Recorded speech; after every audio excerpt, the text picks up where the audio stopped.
Live. Everywhere. On netrootsradio.com.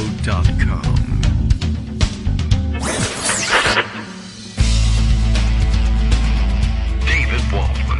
Kagro. In the morning. Now, here's David Waldman. Hey, how you doing, everybody? It is Friday, November 11th. It's the 11th day of the 11th month, Veterans Day for everyone else. Friday, not the day we're celebrating it, apparently. Oh, I don't know. Are we giving people Monday off for it? Are we just abandoning that? I don't know why that doesn't say it on my NAFTA wall calendar, refrigerator calendar. I'll go check, see what's up. But okay, Friday, November 11th, 2022. Time for another show, despite my discombobulation. I am late and way behind on everything today, and I'm not entirely certain why, but that's what happened. Anyway, maybe I'm discombobulated by the fact that last night, after, several days now of back and forth counting, Lauren Boebert pulls back ahead in her vote count, so, I guess we should prepare for the possibility that she may actually return. It was always a long shot for getting rid of her anyway, but I'll take it if we can get it. That would be fantastic. And again, it has flip-flopped a number of times, and no real telling where we're going to land with that one. But anyway, people already making plans. Kevin McCarthy already measuring the drapes, which seems extraordinarily foolish. But, they may give him a shot as a sacrificial lamb for a while. I wouldn't put a great deal into those drapes, I suppose. You'll probably need them at some point, but maybe only for a couple of weeks. Anyway, let's see. What have we here for discussion this morning? Twitter keeps collapsing. Everybody getting more and more clever in, I guess, trolling Elon Musk or whatever, whoever, in dealing with the fake check marks.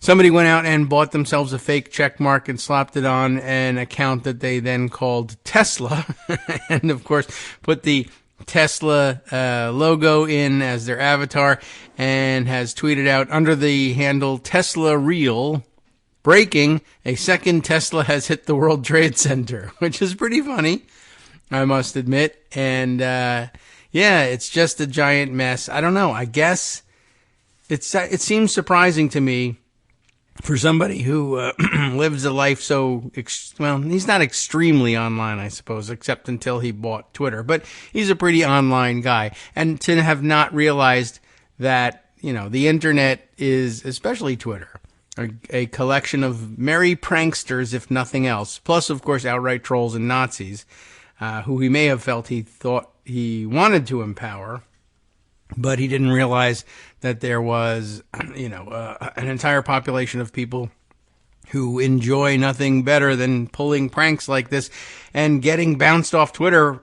And it's fine. They'll sacrifice their $8. I also saw somewhere said in passing that people might have been essentially anticipating being kicked off and were prepared for it.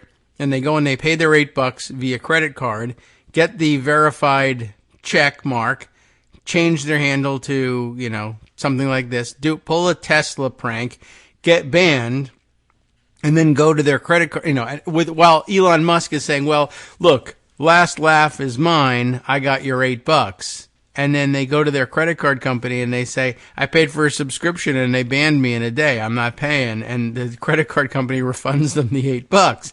Now, I don't know whether they're doing a chargeback and taking it out of Twitter's pocket or not, but it's kind of interesting to think about the dynamics of that. But at any rate, it continues. And, I don't know how long it can go on for. And I don't know how long the people who loaned a tremendous amount of money to him to back the venture are going to put up with it either. So, I don't know. That's a fun thing to watch while we're waiting. It is Friday, which means it's usually a solo shot here today. But it feels like next Friday, I guess, because I had my solo shot yesterday as well. So, a real test for the voice, I guess, here today. But lots of long-form stories that we can do as a traditional Friday kind of thing. Many other things to catch up on. I'll just have to open up all my sources and see what's available for us to share. I forget already what I had put aside. I do know that there was one thing this morning that, once again, my brother Mark sent me another article this morning, which came to him by way of MSNBC, but is actually a Daily Mail article, which makes me, it always puts me on guard to see something from the Daily Mail. But I think it's verifiable enough that, why did it not make it? Oh, yeah, there it is. It made it into Pocket after all. I didn't realize how many other things I put in Pocket after it. But let me open this one up, because I think it was all a matter of monitoring Donald Trump on his Truth Social over the last day or so. And he's really, this is real interesting. I mean, he's I guess, under Ron DeSantis' jurisdiction there as a citizen of Florida now. So we'll see how this goes. But Trump has gotten his head, because he's Trump. He's pretty predictable in this way. Although it's getting to the point where people are going to want to start thinking about maybe he needs 24-hour, memory care or something like that. He's just getting a little loopier than usual. And now that Ron DeSantis has had his big victory, Trump is finally feeling the pressure of DeSantis as a possible rival for 2024. Although DeSantis has, said a couple of times that maybe he wouldn't. I think the last position he wouldn't run if Trump was running for re-election, which I guess was the smart play in terms of leaving yourself blameless in this fight that's going to come regardless. But it isn't, it was never going to be a success in terms of fending off, or preventing Trump from attacking you. Trump is just going to do it anyway. So I guess he's feeling the heat, is Trump, because DeSantis is a bigger star this week because he just won this big overwhelming election in Florida, when everywhere else in the country Republicans were really struggling. So the play, obviously, for Trump is to play down DeSantis's victory, or claim credit for it himself, and start attacking. And he's doing the same with everybody. And apparently, all the rivals he's going to take a shot at, which is a very Trumpy thing to do. And everybody should have known it was going to come. And it's troubling for the rest of the Republican Party, and good. I'm glad to watch them sweat with it. All right. So the Daily Mail's piece here is entitled, "Trump Makes Wild Claim." This is a really interesting one. Not just attacking DeSantis, but also, casually dropping the news, which may or may not really be news, or real, that he illegally interfered in DeSantis's 2018 election to his benefit. Here's the claim. Trump makes wild claim he ordered the FBI and U.S. attorneys to stop the ballot count in 2018 to help DeSantis. Well, I mean, you can see, I guess, if you got crazy mode on your brain, you can see where Trump was going with this. He's trying to claim credit. I made DeSantis who he is. I'm the one that made him into governor. And then he used that platform to steal the MAGA agenda and the MAGA vibe, as the kids say, the vibe, and become this big star. And it's really all because of me. So, yes, to the extent that DeSantis looks like a star in the Republican Party after this lousy election, you should realize that that is my doing. Not all the other losses that are actually my doing, but this one is my doing. How so? How can I claim to be the man behind the throne for DeSantis? Well, I'll either make up a story or reveal a story that I really shouldn't. If it is true, I really shouldn't admit to this, that I fixed it. I rigged the election. That's why he's a star today. He really has no idea. And like I keep saying, at some point you have to think about maybe the adult children get charged with elder abuse by just letting him continue to run around and do this stuff. I assume that Don Jr. and to some extent Eric are living off of the proceeds of his political activity in some way. And they want to keep doing it. But I mean, the guy's going to make some problems for himself physically, I think, at some point. And, you should have him on a leash. But they won't do it because it's worth money to let him run wild. So here's the story from the Daily Mail. Harriet Alexander, the writer, credited for this, if she wants to be credited for this. It is in the Daily Mail, after all. Donald Trump on Thursday stepped up his attack on his rival Ron DeSanctimonious, as he now calls him, describing him as an average governor. I don't know whether this is being done verbally or he's typing this out on Truth Social, but we'll use the voice. An average guy, an average governor with a great public relations. And claiming that Trump himself interfered in the 2018 gubernatorial election to secure his victory. Trump, now 76, they note for us helpfully, has been angered by the praise heaped on DeSantis, who is 44, after the ambitious Florida governor cruised to a second term on Tuesday and secured his place as the Republican front runner for 2024. I'm the front runner. I'm the one that runs in the front. I don't run. Everybody else has to walk, and they walk behind me. I'm in the front. So you remember when I was just thinking of that scene of him literally pushing his way to the front of was it a NATO meeting or was it a, G20 kind of thing? It was a G something, maybe. And, pushing the Prime Minister of Montenegro out of the way, I think is how I recall it. Anyway, Trump himself has been condemned for his role in the midterms after many of the extreme election-denying candidates he backed failed to win their races. Not that they're admitting it. Some of them are, though. That's the incredible part. As DeSantis' popularity has grown, Trump has been at pains to point out that he campaigned heavily for DeSantis in 2018 when he was running for governor for the first time. On Thursday, the former president went even further and claimed that he swung the election for DeSantis, whose race against Democrat Andrew Gillum went to a machine recount. And he says, "I was all in for Ron, and he beat Gillum. But after the race," which he capitalized, so I guess he is on, in fact, Truth Social for this one. "After the race, when votes were being stolen by the corrupt election process in Broward County, and Ron was going down 10,000 votes a day, along with now Senator Rick Scott, I sent the FBI and the U.S. attorneys, and the ballot theft immediately ended, just prior to them running out of the votes necessary to win," said Trump. Well, that's, I don't know whether it's what to say. I mean, I guess it's worth investigating because, what if he did it? And we should find that out. Not that we're going to do anything about it because, of course, now that it's after the election, you can indict him, right? Well, he was never on the ballot in the first place, so it doesn't matter. And second of all, now that it's after the election, it's before the other election, so you can't do that either. I don't know. I really have no idea how the Justice Department is going to approach this. And of course, in this case, it might be the case. Well, he's just not, he's making this up. He's lying. It couldn't have been true. We're not going to investigate it, but I don't know. It's possible, I guess, with Trump. Like anybody else, you would have said, no, that didn't happen. But you gotta look now? I guess so. Well, I hit the button to continue reading, but there's 35 pictures of DeSantis and Trump together, whatever.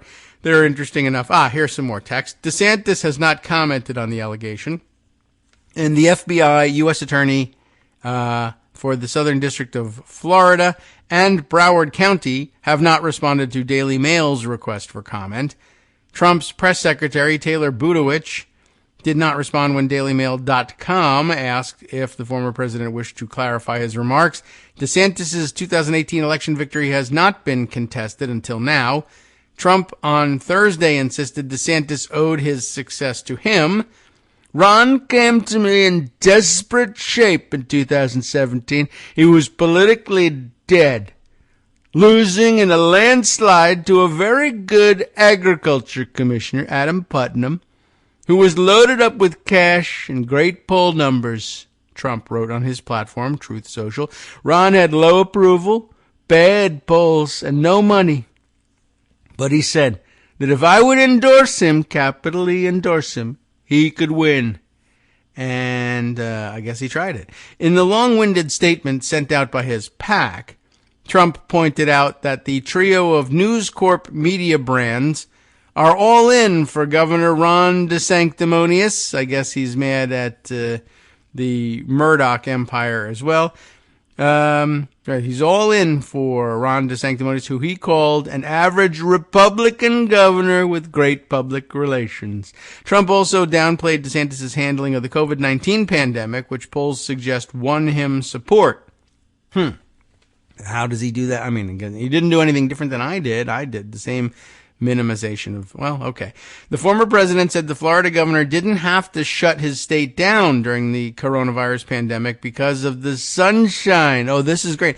So, I mean, Ron DeSantis was as resistant to shutting down the state as anybody, I think.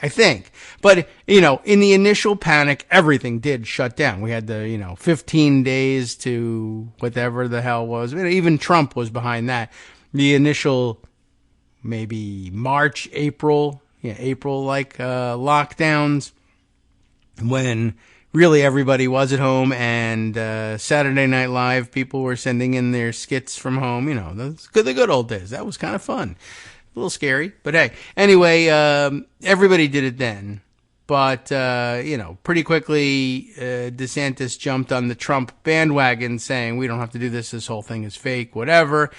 And now Trump is saying that the time that Florida did spend lockdown along with everybody else was really his fault, and he wasn't locking anything down, but DeSantis was doing it, but that's actually a lie. But even so, now an even dumber claim, they didn't have to shut down because they're Florida. The sun shines there and light kills the virus.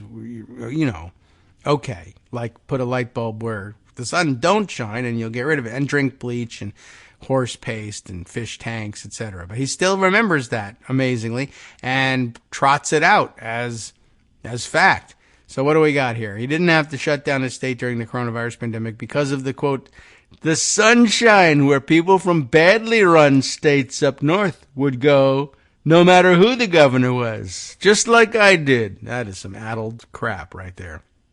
All right, so here's some screen caps of his statements from the PAC. It's all out here. Is there anything more? I mean, there is more. Do they report more, or do they just make us read it? Because, I mean, there's some stuff in there. If they don't talk about it in the body of the article, I'll come back to it. He then turned to DeSantis' flirtation with 2024, as the New York Post and other outlets have pointed to him as the future of the party. And now Ron DeSanctimonious is playing games, Trump said. Is he? The fake news asks him if he's going to run for president, or asks him if he's going to run if President Trump runs. And he says, I'm only focused on the governor's race. I'm not looking into the future, Trump said. So he actually gives, the standard answer, and you would think the answer that Trump would be relatively pleased with, but to his credit, I guess he recognizes that that's just standard patter that you say when you don't want to answer the question. So, I don't know. Maybe he's sharper than we think. Well, in terms of loyalty and class, that's really not the right answer, the ex-president added, apparently wanting DeSantis to outright say he wouldn't run against him. And I thought he did. But maybe he didn't. I don't know. It wasn't last night anyway. With droves of Republicans pointing fingers at Trump for Tuesday's underwhelming performance, the ex-president said it was just like 2015 and 2016 again, complaining that Fox was fighting him and the Wall Street Journal was picking losers.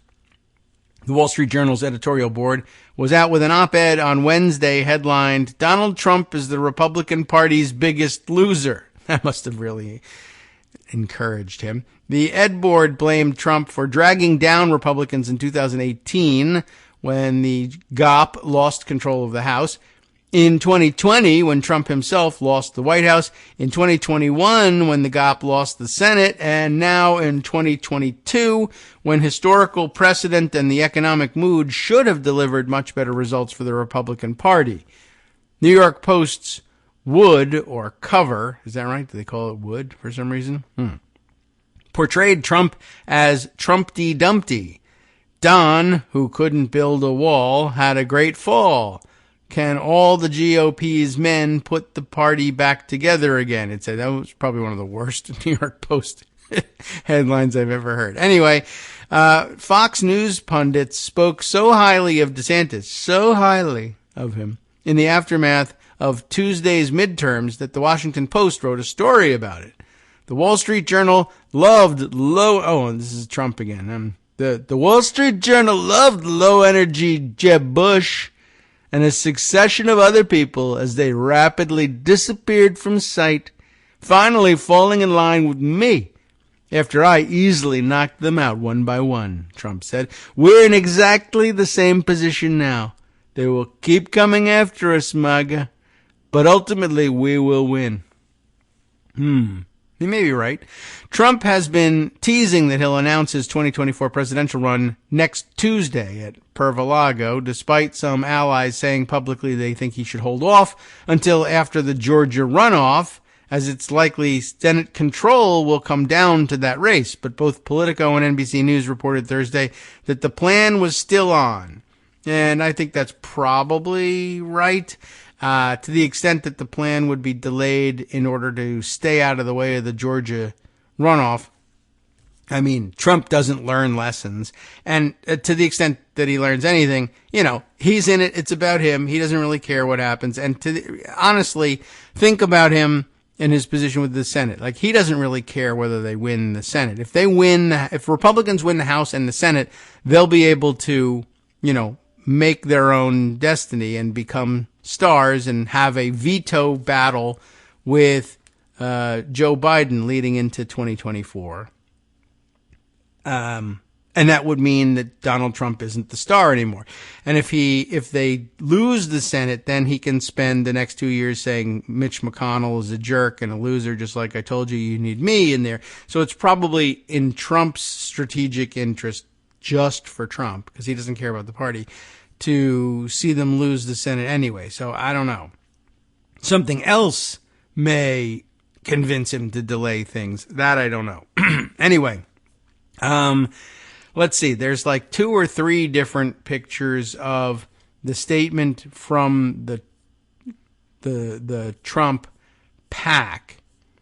2 or 3 versions of the pictures, and some of them are blown up and some of them aren't. And let's see, how far did the 2 blow up ones get? I stopped it. Okay, so there's a second half of it here. But maybe I'll just read you the Save America statement. Can I blow this one up so I can? Yeah, there we go. The statement by Donald J. Trump, 45th President of the United States of America. We'll do it for you in his voice. And the break's coming up, too. We'll see how far we get. News Corp, which is Fox, the Wall Street Journal, and the no longer great New York Post bring back Call, he says. I don't even know who or what Call is. C-O-L? Anyway, is all in for Governor Ron DeSanctimonious, an average Republican, that's in all caps, Republican governor with great public relations, capital P, capital R, who didn't have to close up his state, but did, unlike other Republican governors, whose overall numbers for a Republican were just average, middle of the pack, including COVID. And that is so addled. That is all over the place. And who has the advantage of sunshine, all caps, where people from badly run states up north would go, no matter who the governor was, just like I did. And interesting, I mean, that is some scrambled egg brain happening right there. And the Daily Mail actually did a fairly good job trying, again, as papers do, to normalize it, cutting it up into little snippets that by themselves sound a little mixed up, but are a lot less jumbled than that. But I think that's one sentence. News Corp, which is Fox, the Wall Street Journal, no longer great New York Post, bring back Call, sanctimonious public relations, didn't have an estate, unlike other governors, the overall numbers, there's no period here, middle of the pack, including COVID, who had the advantage of sunshine, people from badly run states. Yeah, that's it. That is one sentence. That is incredible. Here's another sentence. I don't know if it's this whole paragraph again this time. Ron came to me in desperate shape in 2017. We heard this part.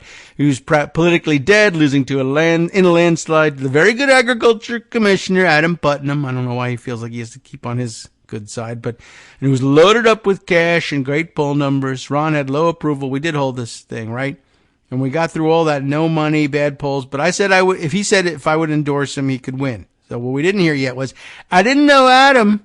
So I said, let's give it a shot, Ron. When I endorsed him capitally, it was as though, to use a bad term, a nuclear weapon went off. Okay. Years later, they were the exact words that Adam Putnam used in describing Ron's endorsement capitally. He said, I went from having it made with no competition to immediately getting absolutely clobbered after your endorsement. Sir, you're the greatest. It didn't have that in there, but it's basically what he's saying. I then got Ron, by the star of the Democrat Party, Andrew Gallum, who was later revealed to be a crackhead, he says, by having 2 massive rallies, capital R, with tens of thousands of people at each one. I also fixed his campaign, which had completely fallen apart. I was all in for Ron, and he'd beat Gillum, but after the race, capital R race, everybody please, after the race, when votes were being stolen by the corrupt capital E election process in Broward County, and Ron was going down 10,000 votes a day, along with now Senator Rick Scott. I sent in the FBI and the U.S. attorneys, and the ballot theft immediately ended just prior to them running out of the votes necessary to win. I stopped the election from being stolen. Ellipsis. Couple of run-ons in that one. Also implies, as he says, he sent in the FBI. He says, along with now Senator Rick Scott. Did he send him too? Hi, it's me, David Waldman, the same guy who was just talking to you a second ago. Our Patreon subscription drive is still going strong, with over 175 monthly donors who help keep us on the air. If we've helped keep you going during the pandemic, why not return the favor and help us keep going so we can all be together for the next disaster? Patreon.com, Patreon.com, makes it easy to make secure, recurring monthly contributions to support our show. Patreon.com/KagroX gets you straight to our donation page. Maybe you'd like to thank us for keeping you sane during the Trump era. Maybe you're looking forward to in-depth explanations of what's going on in the Biden administration. Whatever it is that keeps you listening, we need your help to keep bringing it to you. And hey, if you happen to prefer using PayPal or even the Square Cash app, we're up and running with those options too. Thanks again, everyone, for all your support. We literally could not do this without you.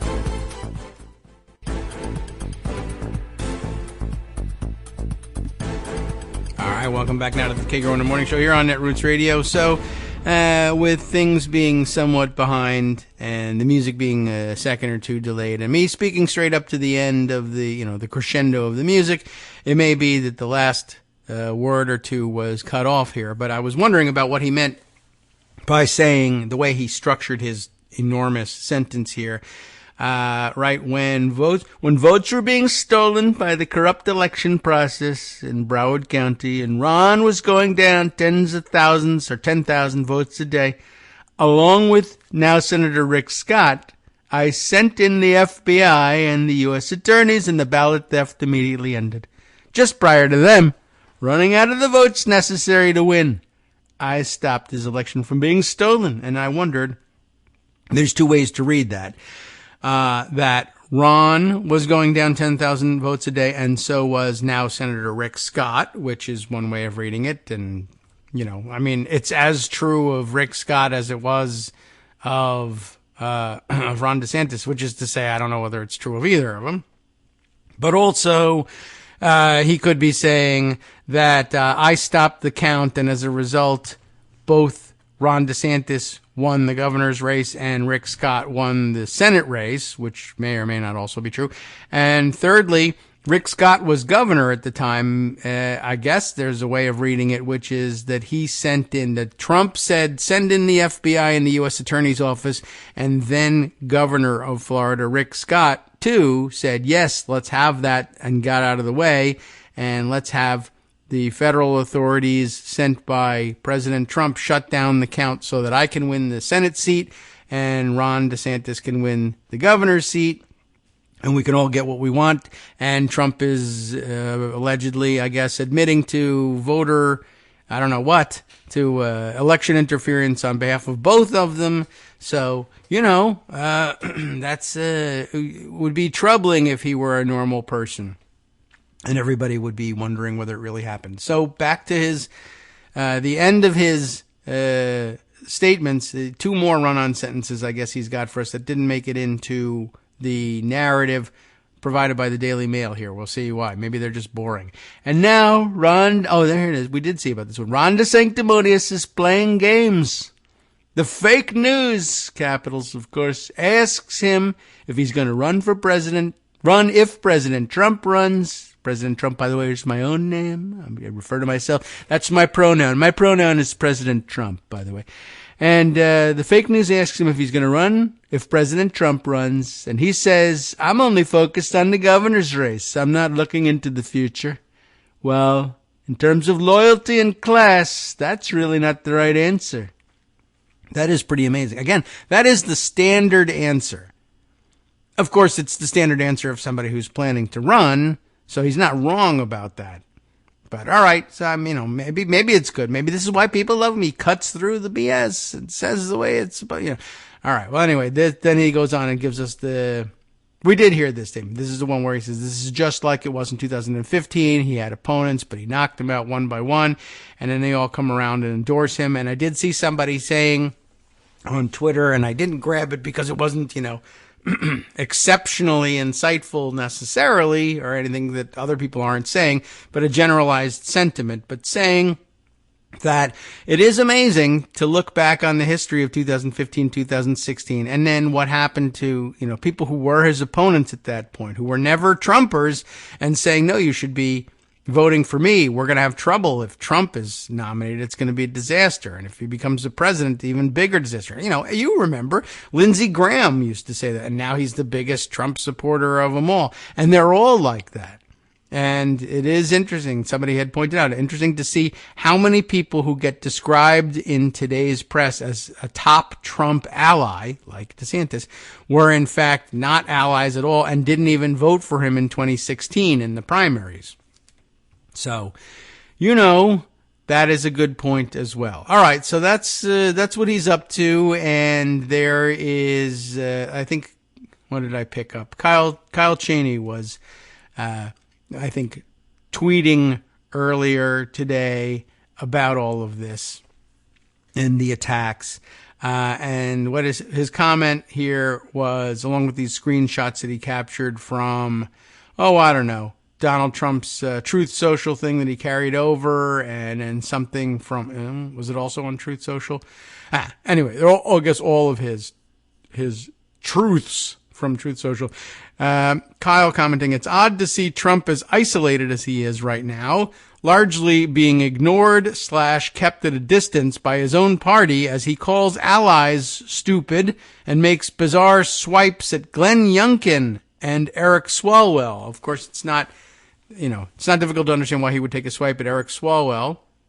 But Glenn Youngkin, I guess, to some extent. So what's going on? Again, it's Trump imagining that Youngkin, and I mean, why bother? But imagining that Youngkin could overtake him somehow or challenge him for the presidency. And, I can't quite imagine it, but whatever. He's a paranoid guy, so he's going to take some shots. So let's see what he has to say. Let's see. One of his Truth Social crap things says, we won, all caps there. Pelosi is gone. We take Congress. And if we can stop their very obvious cheating, all caps, we will also take the Senate. Big victory. Both capitalized there, BV. Big victory. Don't be stupid. Stand on the rooftops and shout it loud. Not 100% certain what that's supposed to mean. Second screenshot here is Trump grabbing Town Hall's Truth Social post. Town Hall posting, Swalwell says it's, quote, so stupid, unquote, for parents to have a say in their child's education. Okay, so obviously he's saying it's so stupid that they're out there banning books or whatever. And they're saying, he says it's stupid for them to. Anyway, so Trump grabs that and says, no, he wants his lover spy to make those decisions. A real loser, all caps. I mean, really just no call for that whatsoever, but, it's subpar, really, but, all right, he was awake, so that's how he decided to spend his time. And when was it, this morning or last night? I don't know. Anyway, the last one, here's the one where he decides to go after Glenn Youngkin, and this is kind of interesting.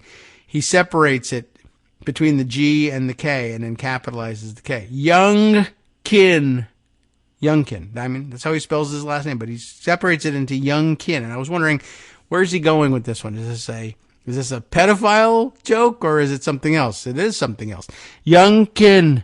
Then, in parentheses, he writes, now that's an interesting take. Sounds Chinese, doesn't it? Well, no. But, all right. I mean, I guess if you break it into two words and break the sound, Youngkin sounds Chinese, doesn't it? That's what everybody's saying. You're right, Mr. President. You're so perceptive. All the kids are saying Glenn Youngkin is Chinese and that his red vest came from Shanghai. Like, what? It sounds Chinese, doesn't it? And we all know, we all hate Chinese. I love to say that. But anyway, that's the accusation. Sounds Chinese, doesn't it? In Virginia. Oh, now he's jumping back from his parentheses. So, but he was saying Youngkin in Virginia couldn't have won without me. Now, I don't want to normalize what he just said. What he if I'm in the newspaper, I print Youngkin in Virginia couldn't have won without me. True? False? I don't know. But it's a claim, and it's stated normally. But again, if you read the sentence as it's written, you got to wade through the second, third, and fourth hand thoughts that he has about the name Youngkin and read Youngkin. Now that's an interesting take. Sounds Chinese, doesn't it? In Virginia, couldn't have won without me. I capitally endorsed him. Did a very big Trump rally, both capitalized, for him telephonically. He actually wrote the word telephonically. Got MAGA to capital V vote for him. Or he couldn't have come close to winning. But he knows that and admits it. Besides, having a hard time with the Dems in Virginia. But he'll get it done. That's the genius brain drippings of Donald Trump on his Truth Social. So there you go. And again, Kyle Cheney saying, again, odd to see him as isolated as he is right now, largely being ignored, kept at a distance by his own party, as he calls allies stupid and makes bizarre swipes at Glenn Youngkin and Eric Swalwell, who are on everyone's mind, of course. Okay. It's a little wacky. All right, other things from this morning, let's see. Semaphore, which has been advertising so heavily on Twitter, by the way, right up through the Elon Musk purchase, although I guess they stopped their teaser advertising campaign before the launch of their, what are they, newspaper, newsletter kind of a thing, right as things heated up and he really started making his mistakes. So I guess maybe they're not paying anymore, but I guess that money ended up in his pocket anyway. But for weeks they kept saying, Semaphore is coming, we're putting out a new publication. All right, you gotta advertise, but you're doing it all here on Twitter and then you're going to tweet all your stories. So I don't know. Do I have to subscribe to anything? Can't I just wait for it to show up in my Twitter? I'm going to end up paying somebody, I guess. All right. Well, anyway, finally, we're reading a Semaphore piece. They're out. We're reading it. This one is from Shelby Talcott, who writes under the headline, Donald Trump rages against DeSantis and Rupert Murdoch as 2024 starts early. And I mean, she's working with the same material, so I imagine the story is largely the same. I'm curious only at this point. I'm curious about what does Shelby Talcott distill from this group, this group of mangled Truth Social posts, and in what way, if any, does she attempt to normalize Trump? And you should be aware, both before we go through that exercise, where Shelby Talcott comes from, and second, if you saw a pretty decent collection of reliable reporters, some of whom maybe you trusted or followed on Twitter, promoting this new Semafor, you should be aware that Shelby Talcott is a political reporter for Semafor now, but joining us from the Daily Caller, which is remarkable. And Semafor, this fantastic new, totally serious news publication, is like Politico and Axios and others before it, in the business of normalizing daily call, people who get their start with places like Daily Caller and whatever else, whatever the right-wing lunatic organizations there may be, they now whitewash them into, or blackwash, well, newsprint wash, I guess is what I would say, and turn them into legitimate reporters for outlets like Semafor, which, has not exactly got a reputation yet. So a little bit dangerous. And I'd like to do my part in damaging it because, as nice as it may be, some of the people, I don't know, Semafor looked to me like I kept hearing about Semafor I don't even know if they were promoted tweets so much as, people that I follow who are going to work for Semafor saying that, isn't this great? We're starting this new news organization. What they didn't tell me is we're going to be whitewashing the careers of Daily Caller writers. And I would have said, well, I would have thought, because I don't really talk to them that much, but if I had felt like talking to them, then I would have said, what are you doing? What's wrong with you? Don't you know that this is a formula for disaster? As has been the case. I mean, for them, it's not disaster. Politico and Axios are still valuable properties, and they can be sold one day for millions of dollars, and it'll make them rich, but they're doing this dirty deed along the way, and I guess these people just said, to hell with it. We'll do the same thing. Maybe there's money in it for us. Let me go and see who we're talking about here, by the way.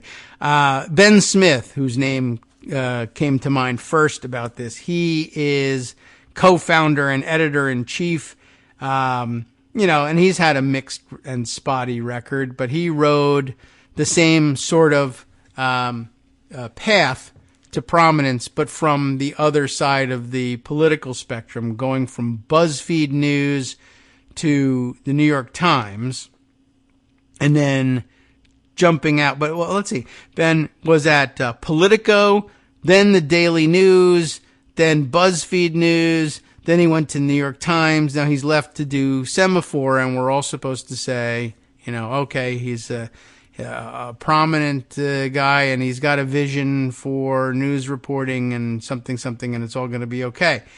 Benji Sarlin, who I would say I ordinarily would trust with things like this, also sort of came up that way, working from Talking Points Memo to Daily Beast to where did he go from there? Like NBC News, right? And he had to do what he had to do to make it through NBC News. So he joined Semafor as well. So he's gonna have a hand. He's the Washington bureau chief for Semafor, and has a hand now in whitewashing at least one Daily Caller writer. Let's see who else is involved here. Justin Smith, you may be familiar with, former CEO of Bloomberg Media, previously president of Atlantic Media, co-founded Quartz, served as president of The Week magazine, led corporate strategy as The Economist. So, he's got his conservative bent there, The Week, and really all the way through. There's not really any moderating influences there either. Even Atlantic Media, there's plenty of room there for people with a right bent. Al Luca, head of design here, Axios, streaming platforms at Viacom, CBS, et cetera, but as head of design, probably, not viewed as a reporter in the same way. Bill Spindle, climate and energy editor. Oh dear. But bureau chief and correspondent for the Wall Street Journal for 2 decades in Japan. I don't know. I'm not familiar with his work. There's a couple of people, but let's see. The people I had in mind that I kept seeing were Benji Sarlin and Ben Smith. Anybody else here as I scroll down that jumps out here?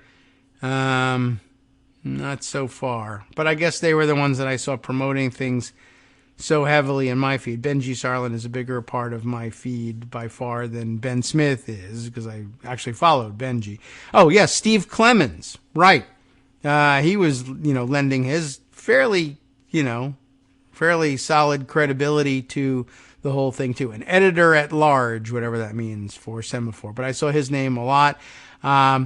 And then not listed here as part of the team is every single reporter. But here we go. Shelby Talcott there, whitewashing a Daily Caller reporter. So I'm a little bit curious to see what does she see in this and distill out of this situation.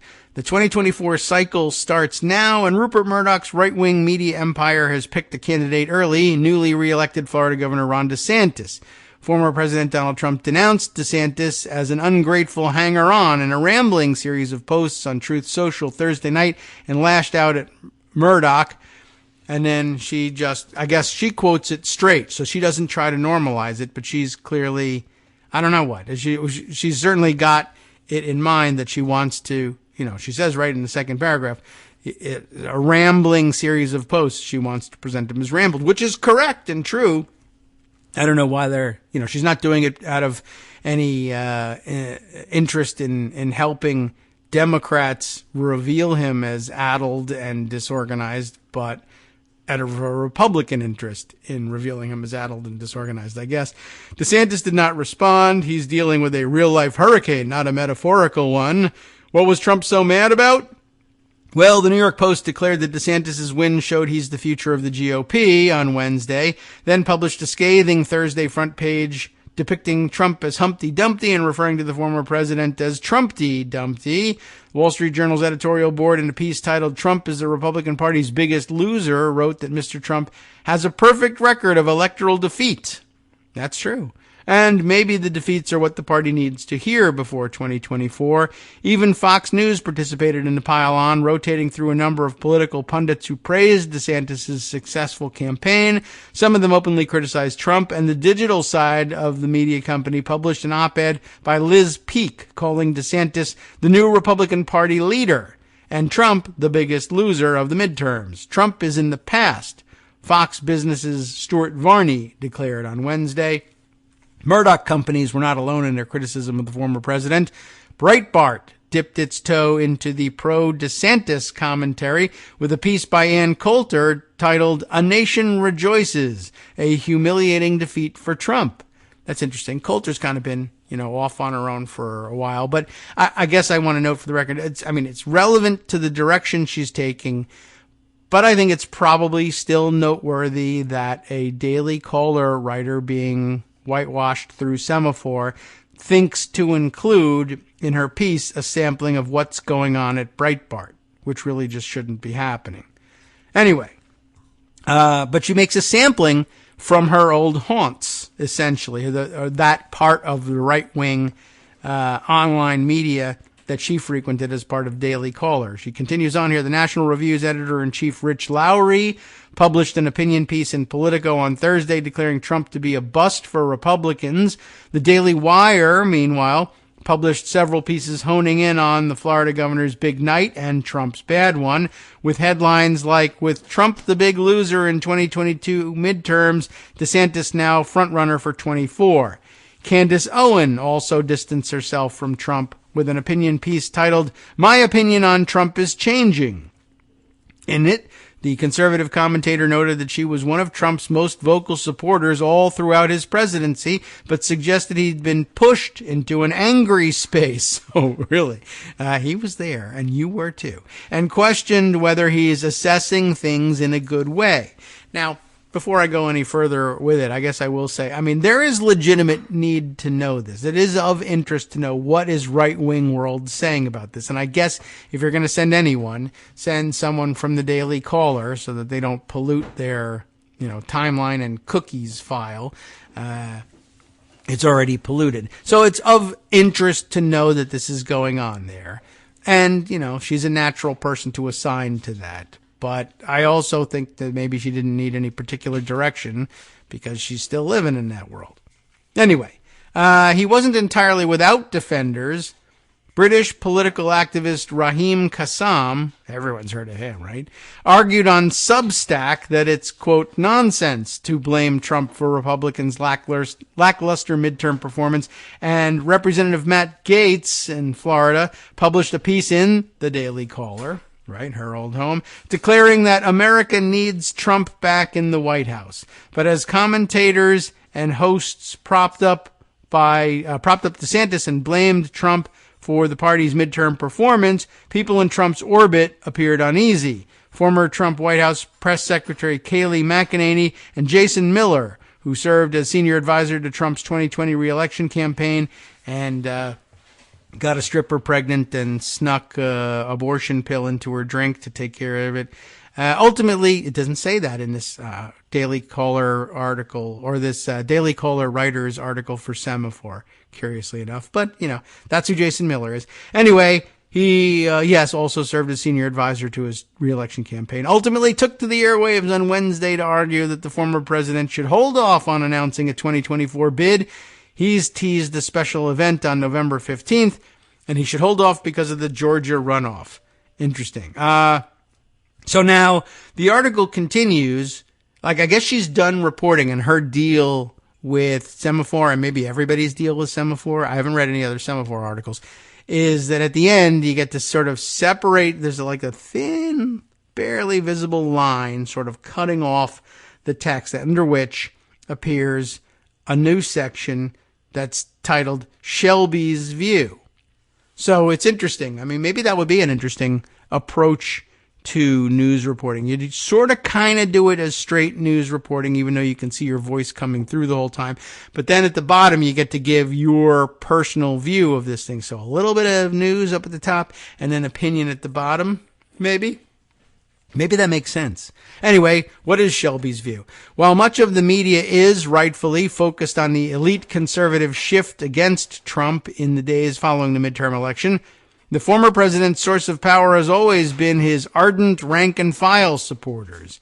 As Trump himself noted on Thursday, many of his most prominent allies as president, including top media figures, donors, and politicians, were vocal critics in 2016. This is a point that I had seen being made somewhere else, although I don't know, maybe Shelby was making it on Twitter and I saw it and I thought it was of interest. Or maybe she's making the same point other people who are Democrats are making too. I don't know, but this is of some interest. Vocal critics in 2016, these people were, and almost none of them endorsed his candidacy early on, but now they're held up as prominent allies. That's true. Some even cast protest votes for third-party candidates in the general election against Hillary Clinton.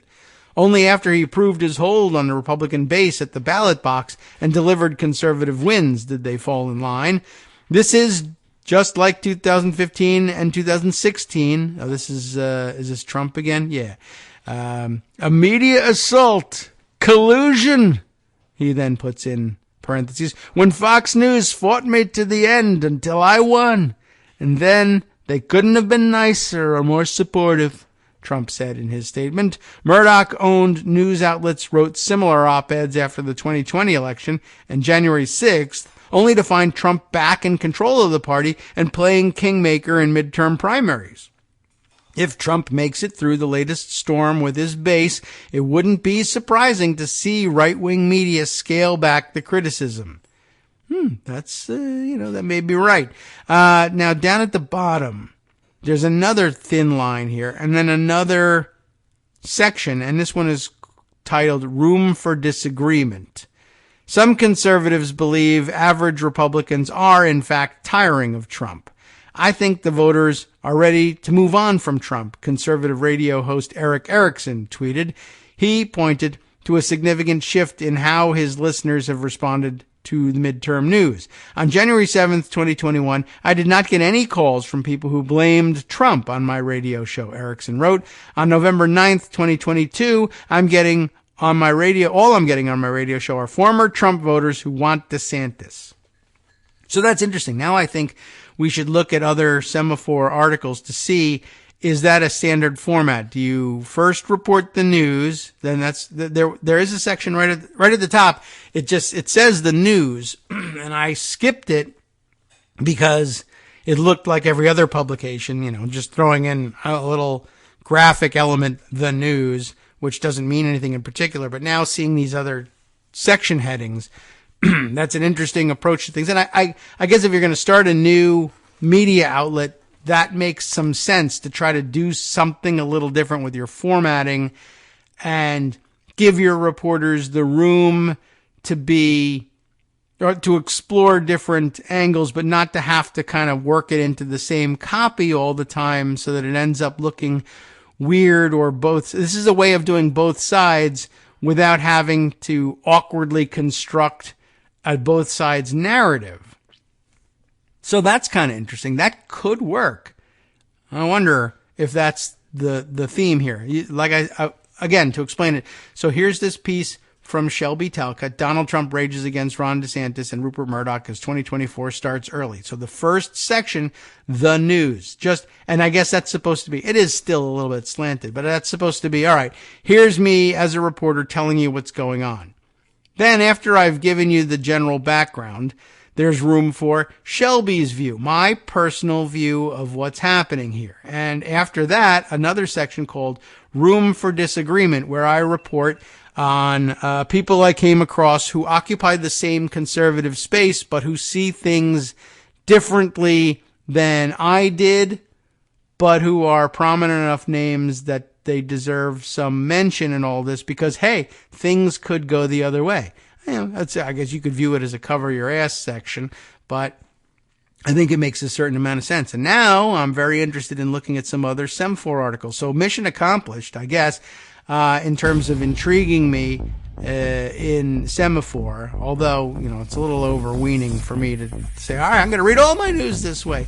But I don't know. I think it's kind of interesting. Well, I've got 1 minute to take a break and go find out whether they do this for all of their pieces, although I'm not actually sure how to access any more of their pieces. But okay, I'll go over to their front page and jump into something at random and see what it looks like, and I'll give you the results of my discovery after this.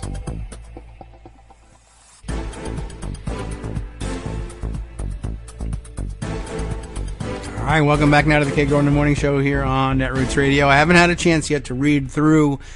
1 minute is not enough to read through these things, but let's take a look at what's up at the top of the Semaphore homepage at the moment. It is a piece by Kadia Goba.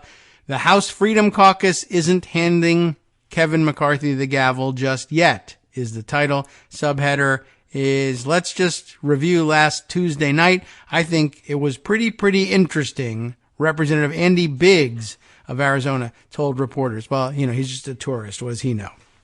Anyway, I thought maybe let's click through to this and see if it's structured the same way. It does, in fact, up at the top say the news. Are they using the same symbols? Yeah, so they have a little symbol. They use the, what's the name of that paragraph sign? We figured this out too. And it's like, it's right, Pilcrow,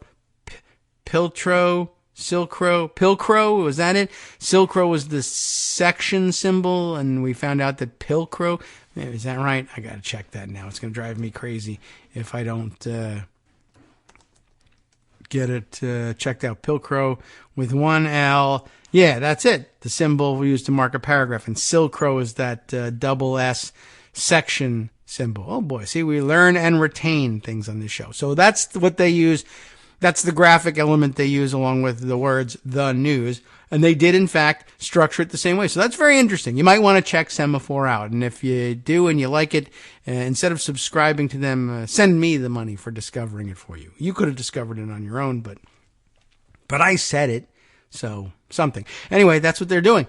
Kadia, by the way, up front, they identify who is the reporter. Well, they always said that, but where did they come from? A little bit of background. Right away off the bat, they told me the other one's from the Daily Caller. This one comes from BuzzFeed News, Kadia Goba. So that's good too. I think I kind of appreciate this formatting. The news tells us what? Members of the House Freedom Caucus aren't happy with Tuesday's election results and want a plan, any plan, from Minority Leader Kevin McCarthy before giving him the gavel. They wouldn't recognize a plan if they saw one anyway. So really, Kevin, if I'm giving you advice, just put words on paper, put letterhead up at the top of it, and, that's the plan, and then maybe that'll work.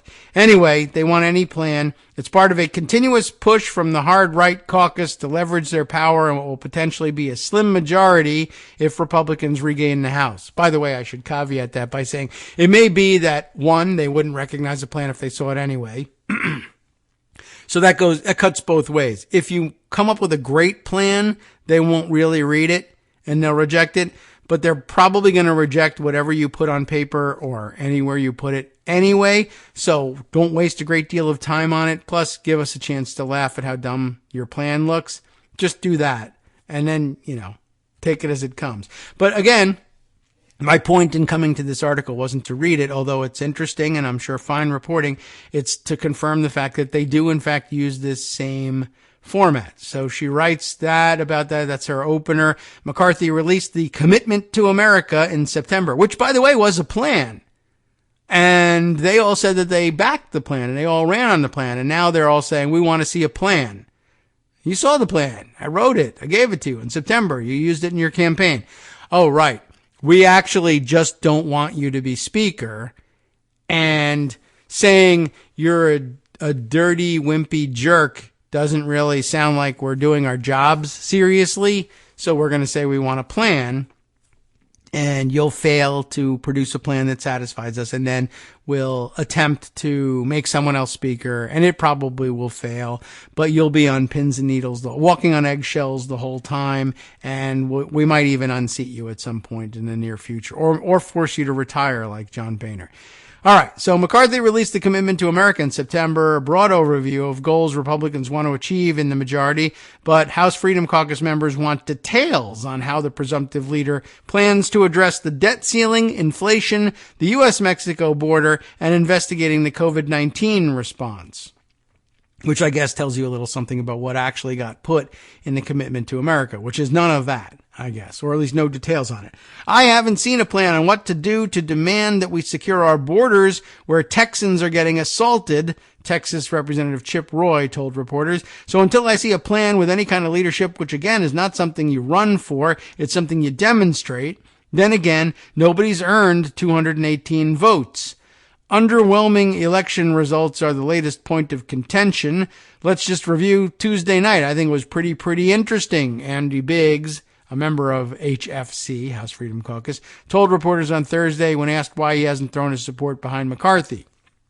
HFC members released a rules package this summer demanding, you remember this one? Procedural reforms including ending proxy voting, which I think they're going to reverse themselves on, by the way. I guess I'll pause and say that now. They were angry about the proxy voting because it was used during the COVID epidemic, which they were busy denying, but it also gave Democrats the ability to continue to exercise effective control in a situation where they had a pretty narrow majority. You see what's starting to happen here, but there were lots of absences due to COVID. With Republicans poised to take over with an even more narrow, possibly even narrower majority than Democrats have had of late. And with COVID still with us and just general, bad things happening in the world. It doesn't have to be COVID. And when your majority is a handful of seats, keep in mind that on average, 1 or 2 members of Congress dies certainly in every 2-year Congress, maybe even every year. But there's always illnesses, absences for various reasons, even if they're going to fundraisers in their district and they take off early. Son's baseball game. Daughter who is volunteering to fight for Russians in Ukraine, whatever Republicans may be doing with their time. And they're just not there. And if you have like a 4-seat majority, it's going to be damn close every time. Luckily for Republicans, they have no plans to legislate. So it probably won't disrupt that many things and you won't notice and that may be a plan going forward. The less we legislate and the less we promise to actually do by way of voting, the less they'll notice that we don't actually have the votes for anything. We'll just do the things we do have support for. We'll authorize a committee to investigate Hunter Biden, authorize a committee to investigate Anthony Fauci, authorize a committee to investigate, name it, something outrageous that we haven't figured out yet.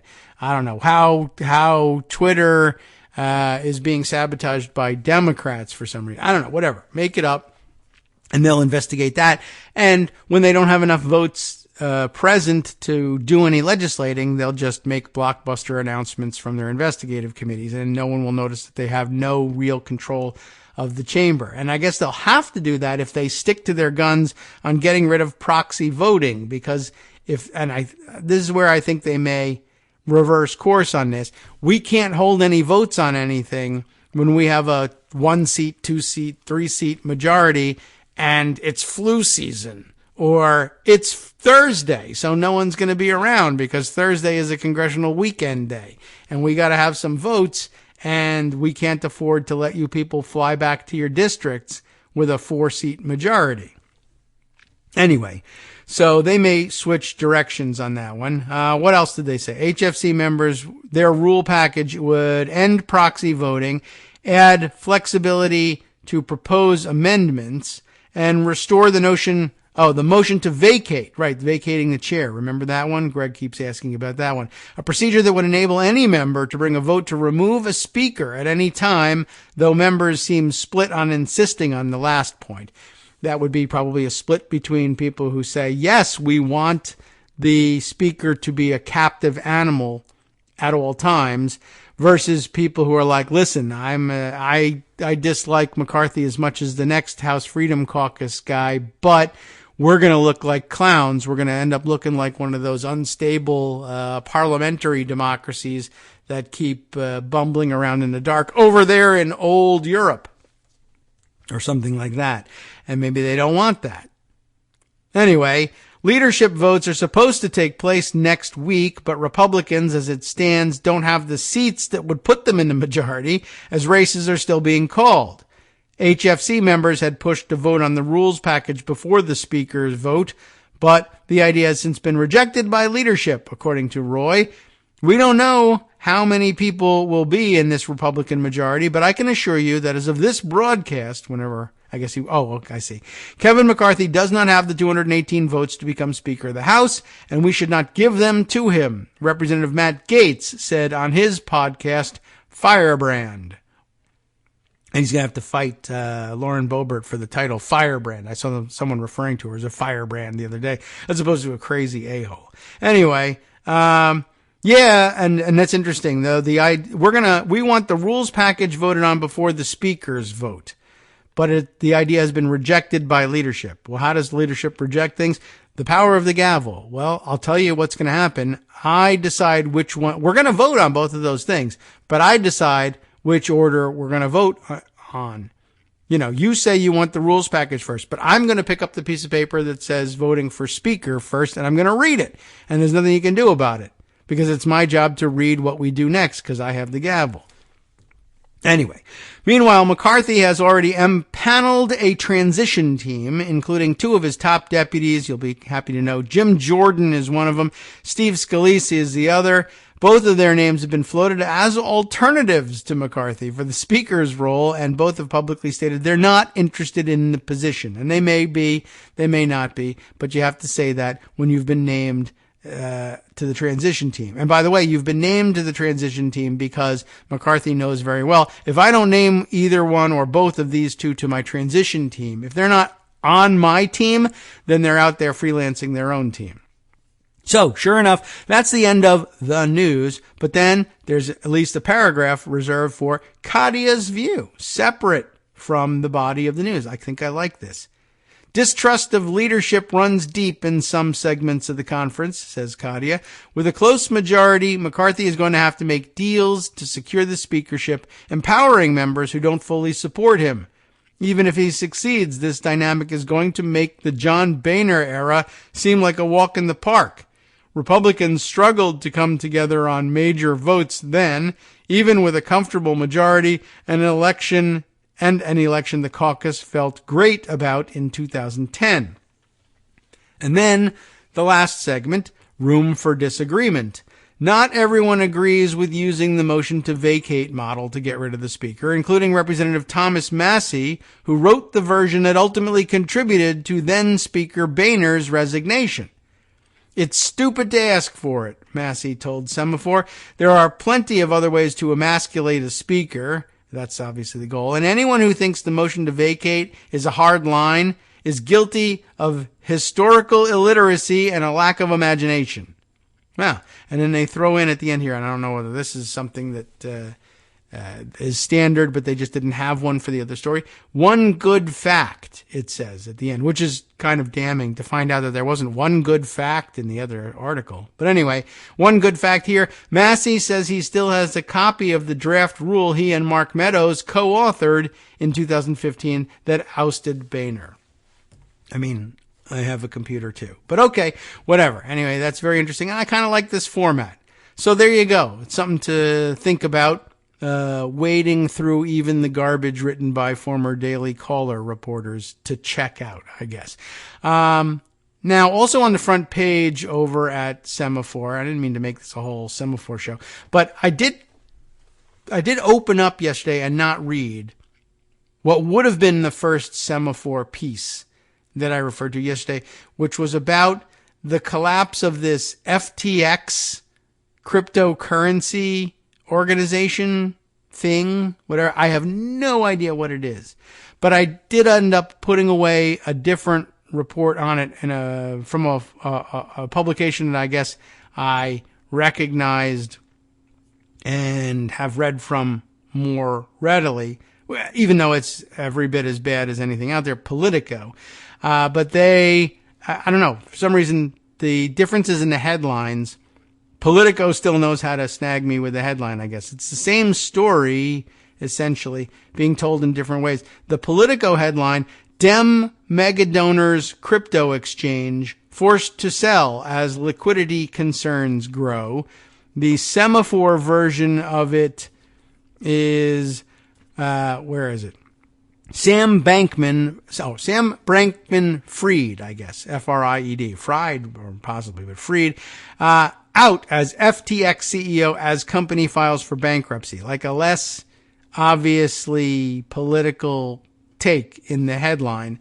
And at any rate, apparently, I don't know anything about this, but I guess this is a barely 30-year-old guy who made himself a crypto bazillionaire, and then the whole thing collapsed within a matter of days, and he's completely out of money, and he's totally out.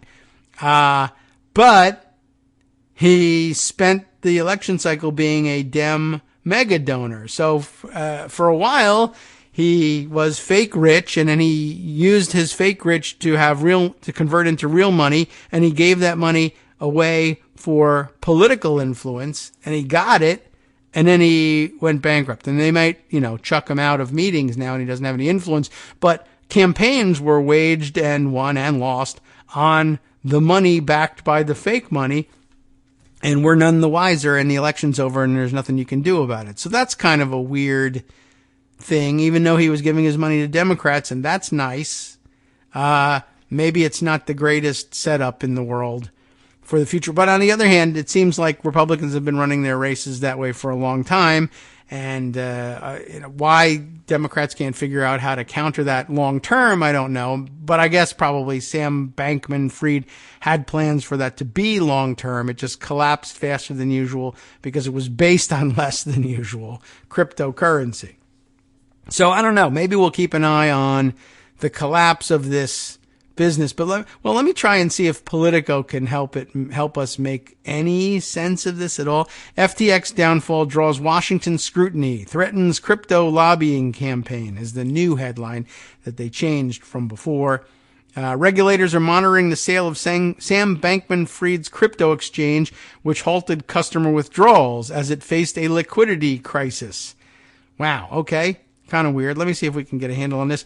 Regulators and lawmakers are beginning to dig into Tuesday's near collapse of crypto exchange giant FTX, a seismic industry event that is poised to upend the Washington policy debate around how to police digital assets. And I suppose those of you who have any passing interest in cryptocurrency at all would be astonished to know that I have no idea what FTX is.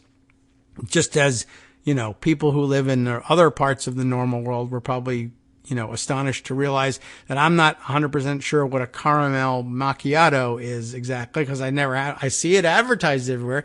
I may have seen FTX advertised anywhere, but, crypto, my mind turns off. I don't care. I don't play in that. I can't. Anyway, FTX on Tuesday morning announced, apparently it's a big thing, that it was selling itself to competing crypto exchange Binance, which is probably also should be bankrupt, after it struggled to meet customer withdrawals. In response, officials at the Commodity Futures Trading Commission, which regulates financial derivatives markets, which I guess means crypto, said they were monitoring the Bahamas-based FTX cash crunch to ensure it doesn't spill over into U.S. operations that are registered with the agency and aren't being included in the Binance sale. The crisis also drew the attention of state regulators. Texas State Securities Board Enforcement Director Joseph Rotunda said, "My name is Rotunda, and I am embarrassed about that," and then went on to say that FTX's capitalization and sale could be relevant in his investigation into whether the company violated securities laws by offering yield-bearing deposit accounts. This makes sense to somebody. Not me. I have to wait for a different kind of narrative. But I will just jump down a little bit to point out that they describe Bankman-Fried as a 30-year-old billionaire, which is always questionable. And he was among the most prolific single political donors during the 2022 midterms before announcing he was putting his political efforts on hold last month. He had also been aggressively lobbying Congress to support a bipartisan bill sponsored by Senate Agriculture Chair Debbie Stabenow from Michigan and Senator John Boozman of Arkansas that would give the Commodities Futures Trading Commission oversight of crypto brokerages and trading platforms, which I thought we were just reading that it already had, but I guess more authority. Bankman-Fried's efforts around the Stabenow-Boozman bill enraged opponents. Rawr. Which opponents? The proponents. Well, his opponents, who are proponents of decentralized trading and payment systems that mimic but are not specifically controlled by a centralized exchange or brokerage. Some crypto industry executives warned that the bill could wipe out decentralized finance startups while leaving centralized crypto platforms like FTX firmly entrenched, so that it was more of a business play than a political play. Par for the course, no different from any other industry. But I guess the fight there is between people who like it decentralized so they can start their own cryptocurrency exchanges, which is what he did.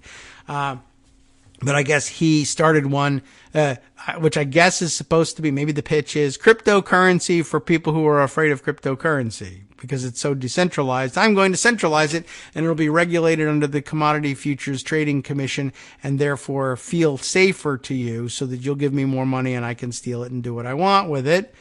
And we can offload any losses to federal deposit insurance schemes, I guess, because it's a federally regulated thing, versus people who say, I want it to be the Wild West. And even though you can lose all your money, at least you're not giving people false hope that it's a safe investment. I don't know. I might be misunderstanding this whole thing. I think we'll wait for further developments and further explanations before we dive into it. I just wanted you to know that, like caramel macchiato, I have discovered what this thing is a little bit. I don't understand it, and I don't want any, just like caramel macchiato. But lots of you either enjoy it or are at least have a passing familiarity with it, and you're wondering why it's not included in our news roundups. And the answer is, I don't get it. But maybe you can help us get it. Maybe you can record something that will help explain it. All right, let's see. On to other topics that I think are of some interest. Let's see. I grabbed this yesterday or this morning on David Dayen's suggestion. By the way, David Dayen, I saw, has been vocal of late. I saw Meteor Blades over at Daily Kos picking up his piece advocating for the use of reconciliation to deal with the debt ceiling in the lame duck session of Congress, what's still left, which is something I think we've discussed before. Joan has mentioned it before. I think, I've been all alone for 10 plus years, reminding people from time to time on Twitter and wherever else I'm still posting things that yes, reconciliation is available as a tool for dealing with the debt ceiling. It's one of 4 general areas of reconciliation instruction that are available. A lot of people don't realize it because they just don't use it very often for that purpose. The thing I never bothered to straighten out, because I never thought that there was any real chance that anyone would consider it, was whether or not there are any existing and still effective budget resolutions authorizing instructions for the use of a reconciliation vehicle for the debt ceiling. Are there instructions? You got to include instructions in the budget for the use of reconciliation. If you don't put reconciliation instructions in your budget, the fact that we've had reconciliation bills in other years, it doesn't help you any if you don't have any authorization to use it. It's something you have to plan for ahead of time. And I don't know if they did that, but they may have. I have some recollection that we discussed it around budget resolution time, that it would be wise to park something like that there, given, the political environment, for future use. And I don't know whether, it's hard to tell. David is the kind of person who could very well know that, and actually then did the research, made sure that the instructions were there, but just hadn't been used yet. And so therefore they are eligible. It is eligible for use. Or it could be, very frequently it is the case, even people who are very good reporters and very knowledgeable miss that part of it. And because it's very rarely discussed, because it's boring, weedy procedure, and it only gets discussed in stupid places like this podcast, and it's never written, even in a place like Semaphore, where there's no room for that stuff to explain those things. One interesting fact about this thing is it's all BS because there's no instructions in the, that would be a great place to park something like that. But nobody does it, just me and my lonely band of listeners. There's 1,000 to 1,500 people out there daily who know that you can't just say, well, we'll do it in reconciliation. It doesn't work like that. But I don't know. There may be instructions. David is good enough of a reporter that I would say there's a pretty good chance that he actually knew that and checked it out. All right. Anyway, so that's something to think about, but that was a sidebar. I saw this morning David Dayen saying, tweeting around this piece from The Prospect, where David's like head honcho now or something like that. Anyway, Harold Meyerson's piece this morning, The Real Republican Dilemma. Check out this week's exit polls. The parties defining positions don't command popular support. I think you know that. But I thought it was good to reiterate it and to do it with the organized, probably, thoughts of Harold Meyerson, just as a way to end this segment, and we'll discuss it more, I'm sure, on Monday when Greg returns to the show. Do Republicans even have a legislative agenda? We just found out before that Republicans don't think they do, and they're demanding one. As I wrote on Thursday afternoon, it seems increasingly plausible that they'll narrowly control the House and increasingly implausible that they'll control the Senate. But if they're in control anywhere, what is it that they propose to do other than conduct hearings into the, quote, scandals of the Biden regime, adhering closely to the venerable evidentiary criteria established at the Salem witchcraft trials? If that analogy seems overblown, see Republican Benghazi hearings from 2013 to 2015, in which six separate Republican-led committees held, quote, investigations. But legislatively, will the incoming Republicans pursue a ban on abortion? Well, they left it to the states, and 5 states said, F you, we don't care what you say about that. But they could try and precipitate some sort of constitutional crisis whereby they now declare that states that they wanted to leave it to can't have it left to them anymore, and the federal government should step in. But will their all but official new position on that be who? Us? Raise taxes on the poor and the middle class, as Florida Senator Rick Scott suggested earlier this year. That's always a possibility for them as well. What else in the offing here? Oops, I've lost my place in this. Whereupon Mitch McConnell almost immediately told Scott to shut up, of course. Well, what does that leave? The only domestic policy proposal they've recently floated is to use what leverage they have over the renewal of the debt ceiling to cut into spending programs. Cuts they've suggested include some to the clean energy portions of the Inflation Reduction Act and some to Medicare and Social Security. Yikes. So what's up? We'll find out.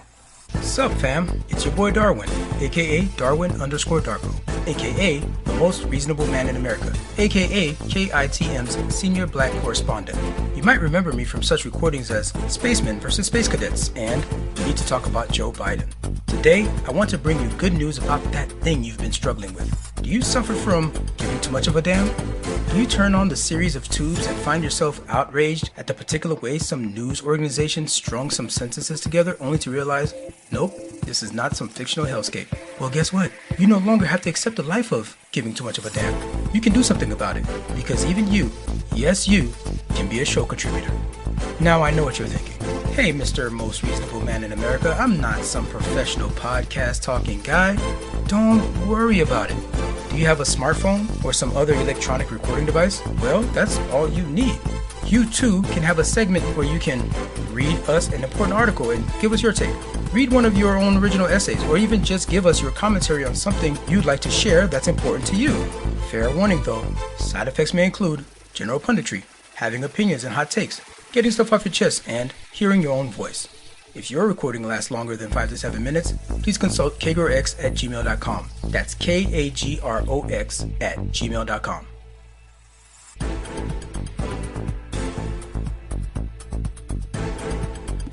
All right, welcome back now to the Kagro in the Morning Show here on Netroots Radio. Just viewing a few things flying by on Twitter that are of great importance. We'll see if we can get to any or all of them. But we were reading Harold Meyerson's question about whether or not there was a real legislative agenda, even that they could imagine over on the Republican side if they were to win control of the House. The answer, of course, is no, but this is an elaborate way of telling everybody exactly why we think that it's no, and that it might even be better if it is no.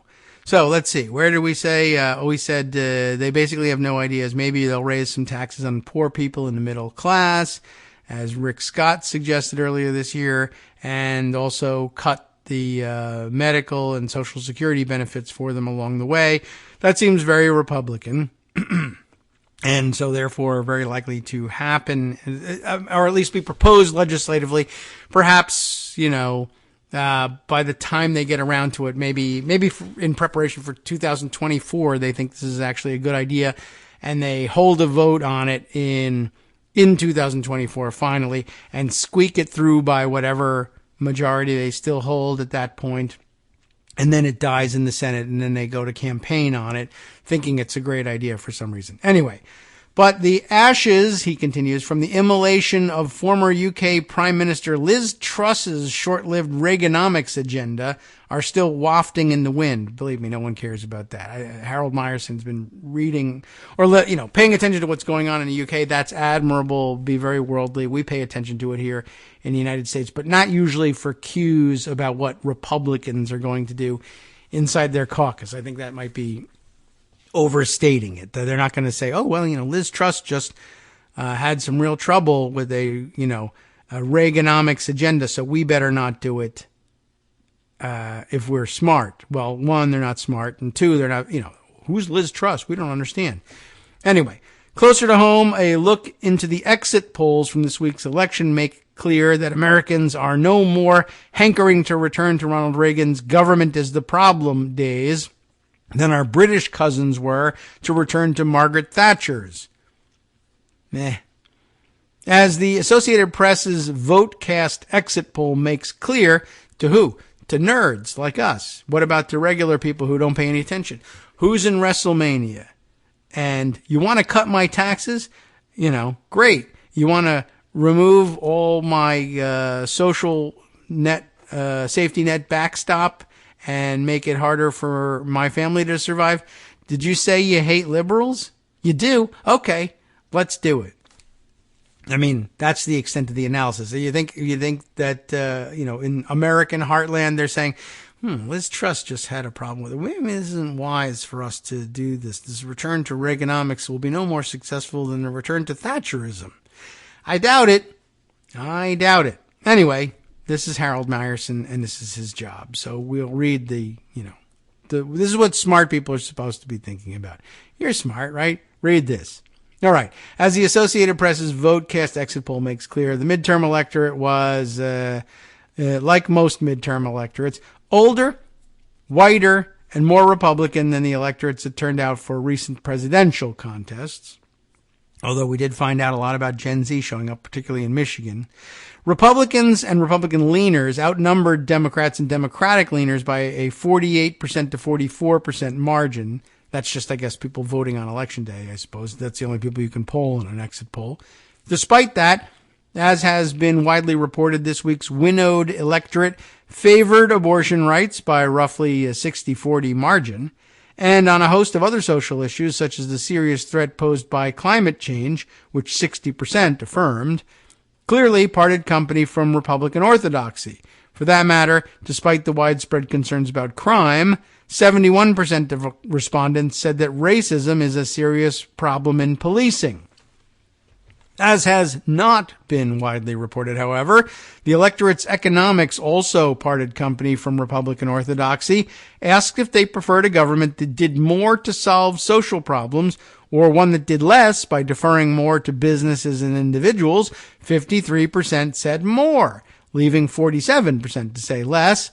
Keeping in mind that only 44% of respondents were Democrats or Democratic leaners, that means that independents and even a few Republicans were no fans of bedrock Republican economics either.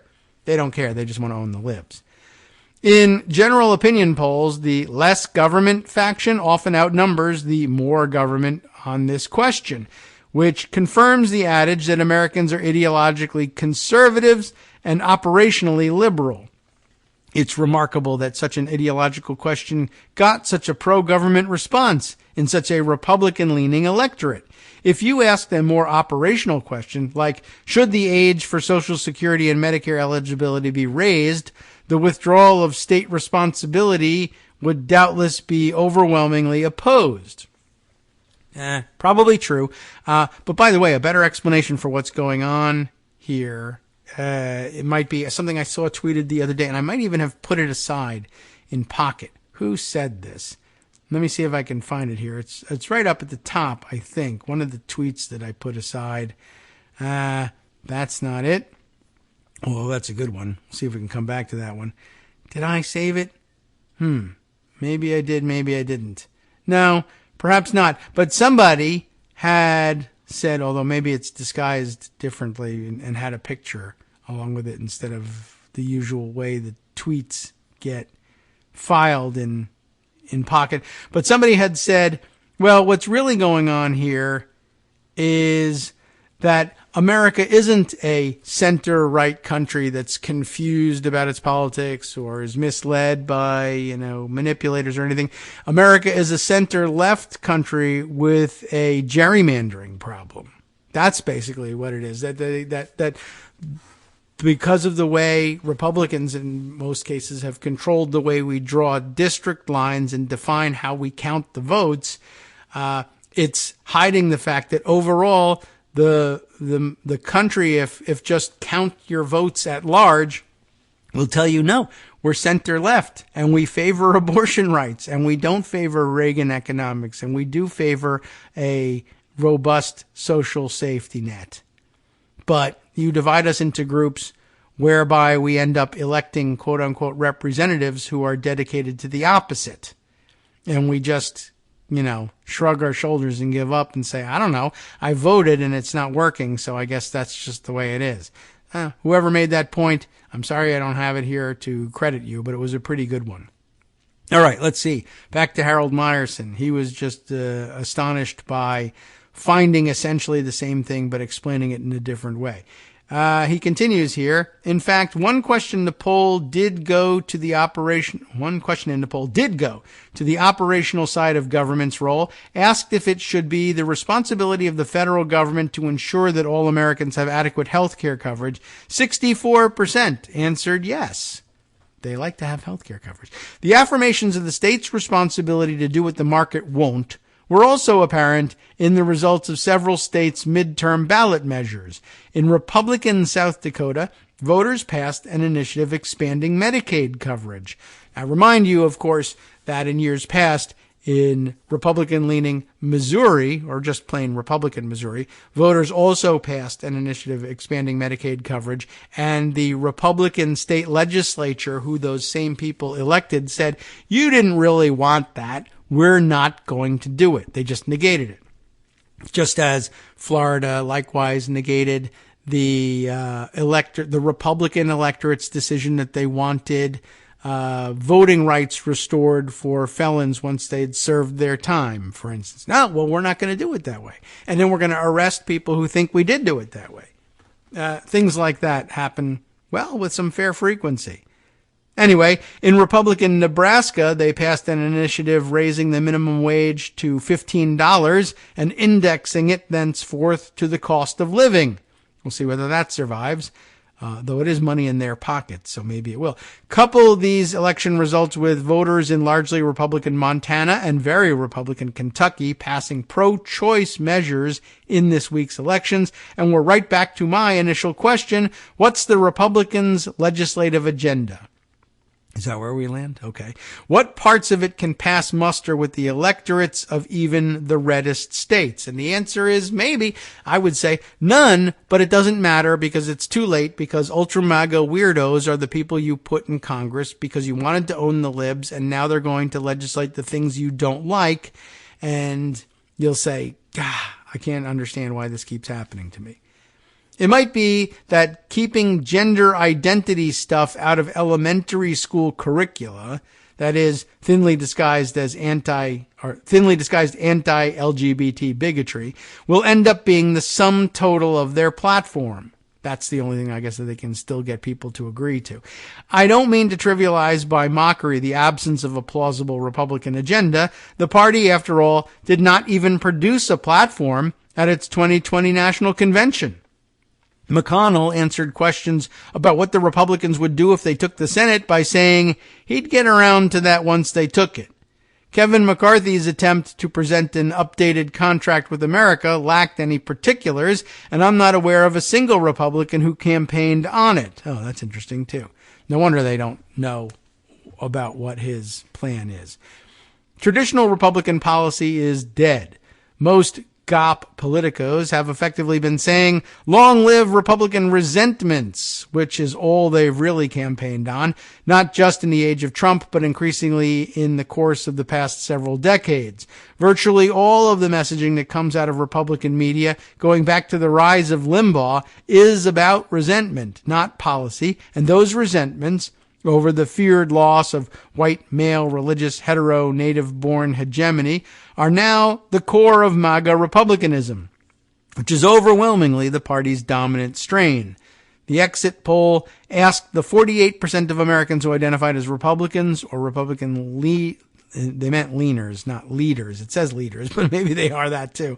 If they were MAGA or not MAGA Republicans, and the MAGAs outnumbered the nots by an almost 2-to-1 margin.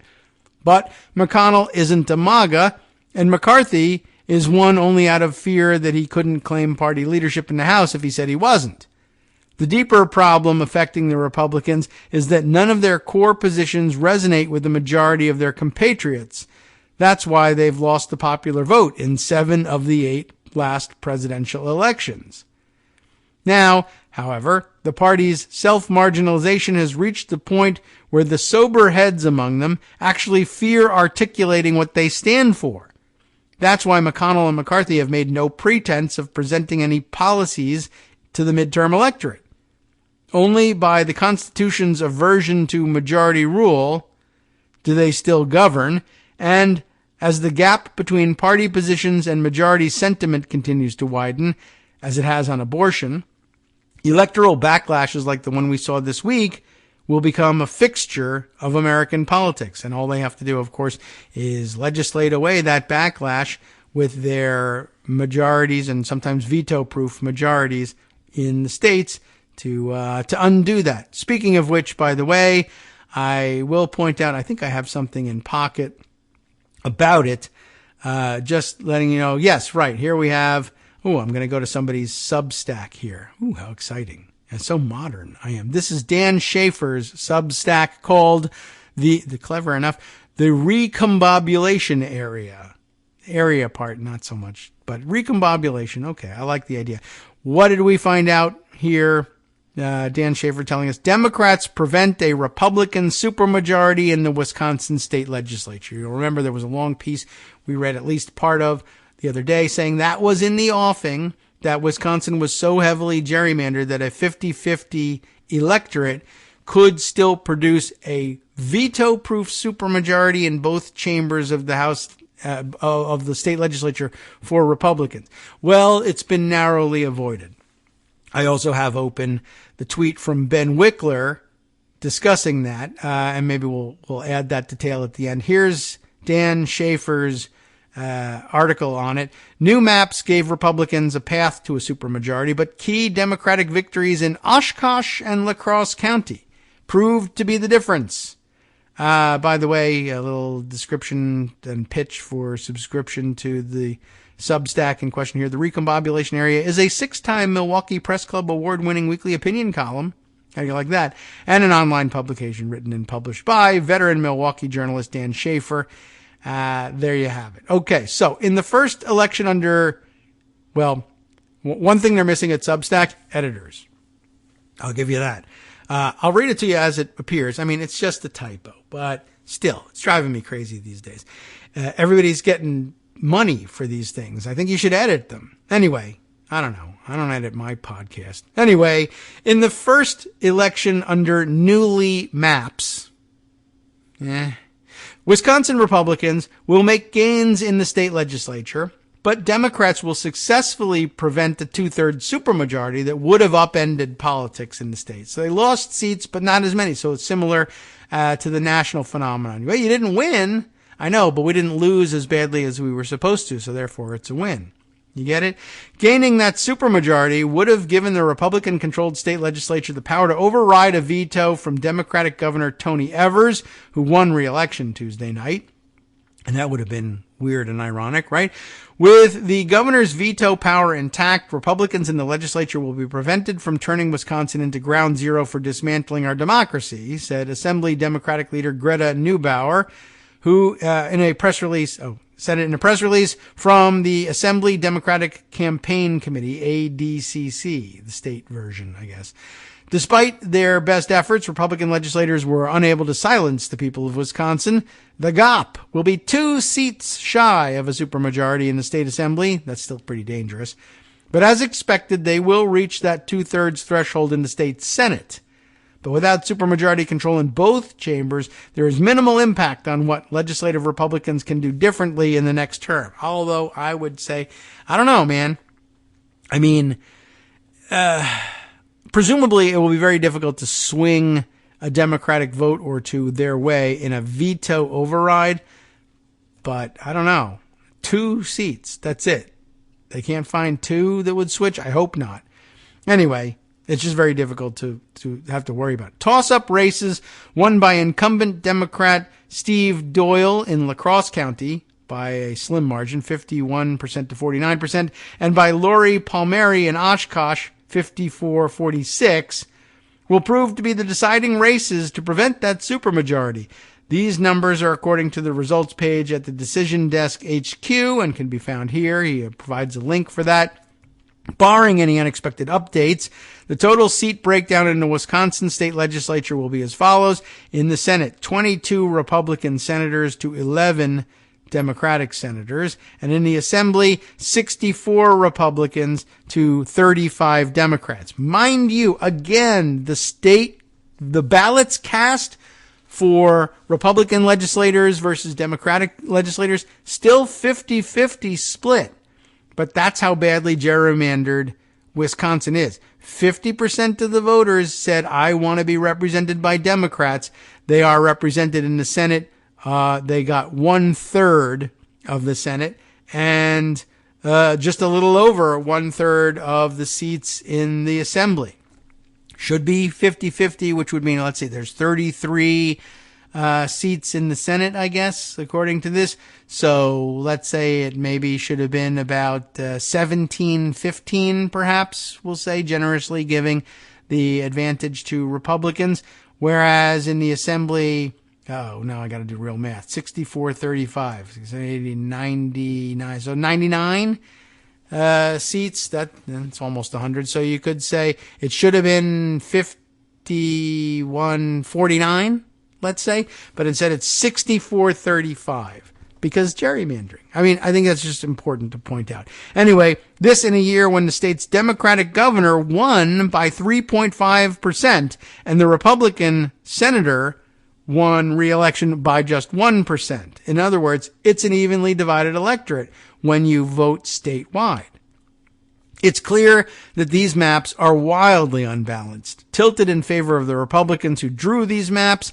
The state Supreme Court race next spring now looms especially large. Patience Rogensack, a conservative on the court who served as Chief Justice from 2015 to 2021, is retiring, and liberals will have a chance to win control of a court that's currently 4-3 conservative majority. That would potentially open up legal challenges to these ridiculously unfair maps.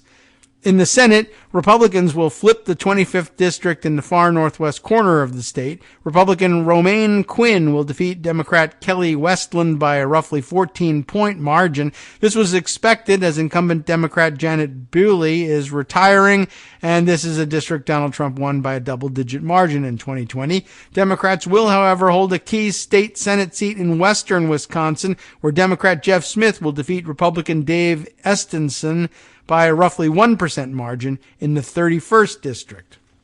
So real, grassroots detail here. The other two competitive races in the 5th district in Milwaukee's western suburbs and the 19th district in the Fox Valley will remain in Republican control. This is probably more granular detail than we really need. I will jump out at this point, though, to read Ben Wickler's tweet, which I guess has maybe either the ultimate detail that we really need, or maybe later detail. Maybe the numbers changed a little bit. We were just reading that the big difference in the supermajority was races in the La Crosse County race and Oshkosh race, which were won by Democrats 51-49, which sounds pretty close, and 54-46, which sounds less close. But to give you an idea of how many votes are actually cast in state legislative contests, even 54-46, which doesn't sound particularly close, alongside this 51-49, which also close, but I mean, we've seen people win with 50.1% and someone else loses with 49.9%, right? So, Ben Wickler has this information, 2,499 votes. Under 2,500, 2,499 votes. That's how close the GOP, or GOP, as we like to call it, came to supermajorities in both chambers of Wisconsin's state legislature. If they'd won, they could have rewritten election rules, what would be the point at this point? Now, of course, they just lock it in and just say, you're not allowed to vote for Democrats anymore. Vetoed by the governor, overridden by the Republican legislature. Now that's the rule. And let's see if it holds up in the Supreme Court. Oh, it won 6-3. What do you know? Anyway, if they'd won, they could have rewritten election rules and perhaps overturned the 2024 presidential election. To Assembly Leader, Dem Assembly Leader, Representative, who just tweets, the handle is in here, Representative Greta. It's Representative Greta, what's her last name? I don't know, Greta. I wouldn't know Greta. I'm giving her a European pronunciation. Greta Neubauer. That's whose name we actually called a minute ago. Anyway, Thank you from Ben Wickler, and I'm glad to have this information. But basically, what do you think about that? The two races they're talking about, one of them was 51-49, one was 54-46. But even so, between the two of them, the difference was just 2,499 votes. Not a lot of votes can make a big difference there in Wisconsin. So anyway, the good news is they staved off the supermajority, and that's great. Let's see. Other things I wanted to share with you. One was a random tweet that I've been holding on for a couple of days from Rich Galen, who I thought had a good comment, and it was kind of funny. And, Rich Galen is just passing on someone else's quote. So, credit where due here to Jill Lawrence for this one. A columnist and a columnist and ex-commentary editor at USA Today, who came up with this one, I guess. And Rich Galen saying, via Jill Lawrence, clear politics analyst. Oh my God, I got it wrong again. All right, I'll just read it. So, clear politics analyst Sean Trendy tweeted Tuesday night on Trump-backed candidates. This comes to Rich Galen via Jill Lawrence. So I guess the credit goes to Sean Trendy, who says, it turns out selecting your candidates from the Star Wars cantina might not be a recipe for electoral success. Well, I took all the fun out of the great. It was a nice quote, but now I've made it difficult by trying to credit the right person. Well, it's Sean Trendy. All right, so I got that one on the record. Something else I can share with you before we finish up the closing minutes of Friday here. Let's see. We'll just jump over to this piece here and get through what we can, just because it was astonishing and it may have not made your radar because of all the election news. But Donald Trump, of course, still involved in a number of legal battles. The one up in New York where his company is the main target had another weird turn of events yesterday. This reported in CBS News, the headline from the Graham Cates piece. Note on Trump's personal ledger. Remember, we're talking about the company here. So his personal ledger was, quote, deleted before copy sent to grand jury, Trump Organization executive says.